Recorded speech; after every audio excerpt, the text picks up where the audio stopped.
And when I dress like this here in Australia, when I go to Ghana, I wear a suit. When I go, everybody try to call me a doctor. I said, no, I'm not a doctor, but I'm a nurse.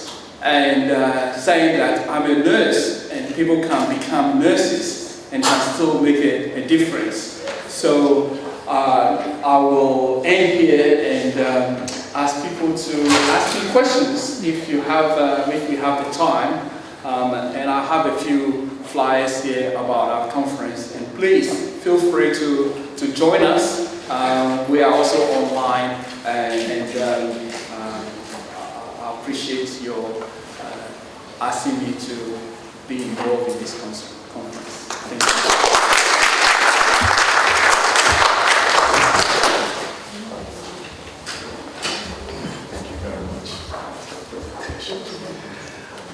Thank you very much, Mr. Francis. Mr. Francis alluded to IOM, Institute of Medicine, and in the document produced by IOM 2 years ago, they actually stressed the importance of nurses taking leadership in the health sector. And in those areas, volunteering services, grassroots health in the community, you have blazed the trail in that area with your foundation in Ghana. We really appreciate that, and we congratulate you also for your invitation by the IOM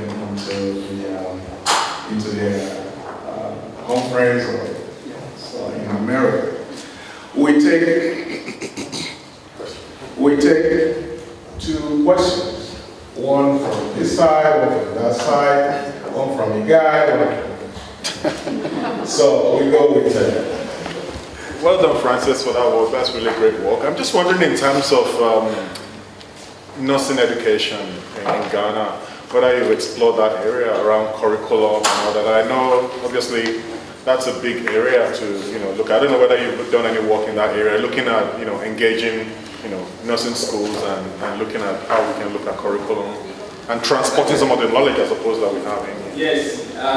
Well, that was the reason why we have University of Newcastle on board, to help us to look at that in that aspect as well. Similarly, I'm not sure about Nigeria, what's happened there, but unfortunately, mental health nurses are still up to just the diploma level, and general nurses have moved into the universities, and they've also gone into the degree area. And so Ghana is also losing the few mental health nurses that they have, that if they want to progress in their career, then they have to go and do degrees in other areas. And we are in dialogue with them as well. I know that the mountain is so high and the issues are so big. So we're trying to narrow and see where we can make a difference to start off with. We don't want to shoot too much. Thank you. Thank you, Uncle Francis, for your wonderful lectures. I heard you mention about stigmatization and belief of the villagers in Ghana against epilepsy. But shouldn't we think that they still have some relations with scientific belief? Because we knew that this epilepsy runs in lineage. Because you told us that they run away from any family that has epilepsy. And I should think that it still has connection with scientific belief. Yes. Because sometimes these our native beliefs still has some origins in science. Well, as I said, we don't want to dismiss all those things, and we are aiming to work concurrently. And as you know, a lot of patients who have mental health issues as well do suffer from epilepsy. But there are people who have no mental health problems and they will just purely have epilepsy from different origin, and yet they are being classified as mental health patients, or they are put in the same area as mental health people. And so it's a matter of educating the community about the difference between these two, I guess, illnesses and how we treat them. And even if somebody is suffering from epilepsy, they still need to be taken to the hospital, at least to put on medication. And we know people do well if they are on the appropriate medication. And we've had people who are still being given things like, I guess, Tegretol, which is no longer used in the Western society. I mean, I don't want to shock you with some of the statements that, for example, people are still being given ECT without anesthetic. And the statement that was so distressing was that this is the best we have. Now, if that's the best they have, how are you going to criticize that this is the best they have? In fact, on the container going to Ghana, or which has arrived in Ghana, there is a full ECT and anesthetic equipment just for that reason. So we are trying to make that small difference. Thank you very much. Oh, your next. Okay. You spoke about the conference. It's a 5-day conference, and that's a very lengthy conference. I'm wondering whether there's a segment in that conference where local patients or their families can voice their concerns within that conference. Well, yes, we did involve local people. In fact, if you look at our website, one of the people who actually attended our conference was from Kenya, who's a consumer, and she presented, and she really made a huge difference. She had multiple mental health diagnoses, including epilepsy, and at the conference she had a number of seizures, obviously because of the level of stress that she was under. But yes, we do involve consumers as well, and yeah. Thank you very much. Is Vivian here? Yeah. Vivian, please, can you come forward? And I know you are waiting on the wing over there too. So. Hello everyone. Thank you very much, Mr. Francis Akwan. And like you say in Ghana, Charlie.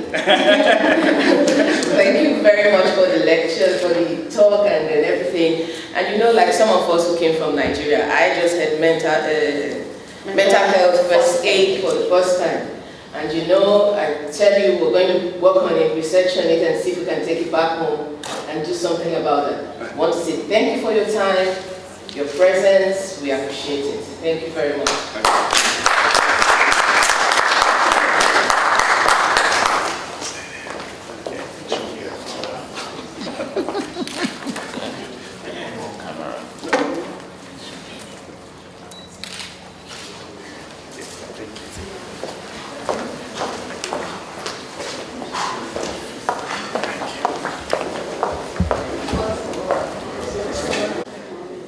Our next speaker this morning is Onya Chini, if I pronounce it rightly, and Ivan Bichara.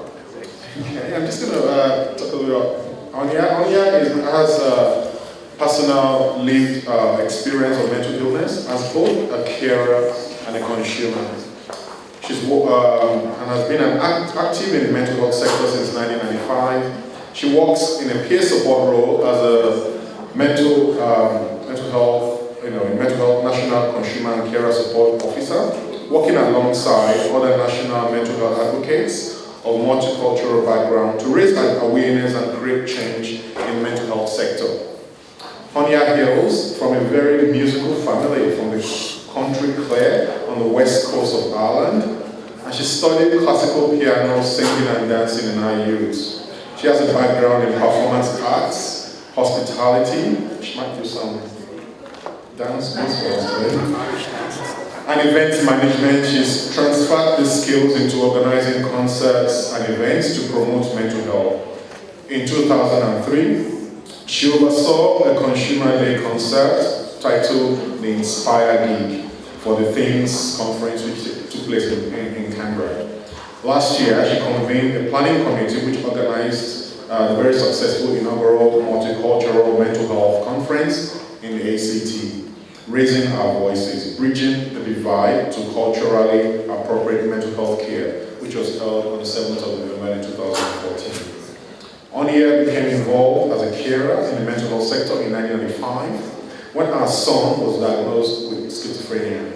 She's worked and volunteered in the ACT mental health sector for 19 years, participating in many community and mental health communities in the ACT, and she's nationally advocating for the needs of people living with mental illness and their families. She's a carer representative of the Mental Health Australia and National Mental Health Consumer and Carer Register, and was in the ACT a consumer delegate to the former MMHA National CAL Consumer Reference Group from 2007 November to June 2011. She's a current ACT CAL Consumer Representative in National CAL Consumer Working Group. It's got a very long. Yes, don't say anymore. Anyway, Onyia returned to study as a mature student. She has certificate 4 in disability and community work. She's also got a certificate in workplace assessment and training. She's also got a bachelor's degree in community education in 2012. She is very passionate about finding ways to increase CAL mental health consumer and care representation, and also participation to find ways to pathways in connecting sector members and community stakeholders. Ivan Bichara is a mental health consumer advocate from Victoria, working at the Victorian Transcultural Mental Health Care. He is involved on the Mental Health Australia National Consumer and Carer Register and the Mental Health in Multicultural Australia National Culturally and Linguistically Diverse Mental Health Consumer Working Group. Ivan was born in Egypt. He migrated to Australia at the age of 6 and he completed most of his schooling in Australia. Ivan has achieved a graduate diploma in community development, a certificate 4 in cultural responsiveness and working with people with disabilities.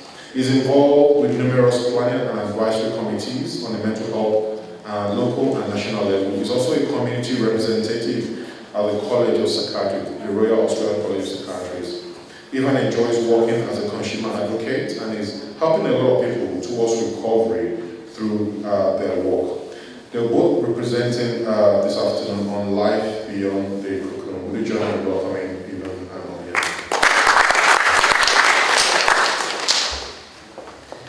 Thank you very much for that introduction.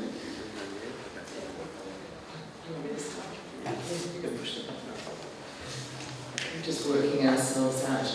I do a radio show in Canberra, and the radio show that's on before me is Radio Ghana. So it's happening again.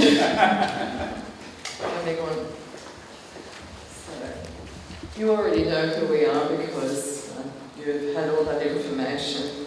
But we're involved with Mental Health in Multicultural Australia project, which is funded by the ACT government to provide a national focus for advice and support to providers and governments on mental health and suicide prevention for people of culturally and linguistically diverse backgrounds.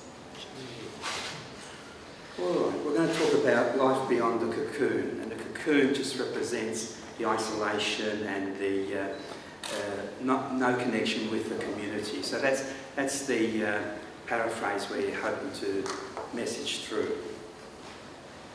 So when we were discussing this presentation, Evan said, you know, it's not good for people to live in cocoons, and so that's why we use this analogy of a cocoon. So it's one of nature's miracles is the journey of a caterpillar to becoming a butterfly. As part of the life cycle, the caterpillar will spend a period of time in a chrysalis or a cocoon away from the outside world. And this is a time of transformation and change. It's a safe space where the body of the caterpillar changes during its metamorphosis. All the body parts, tissue, organs are used and transformed in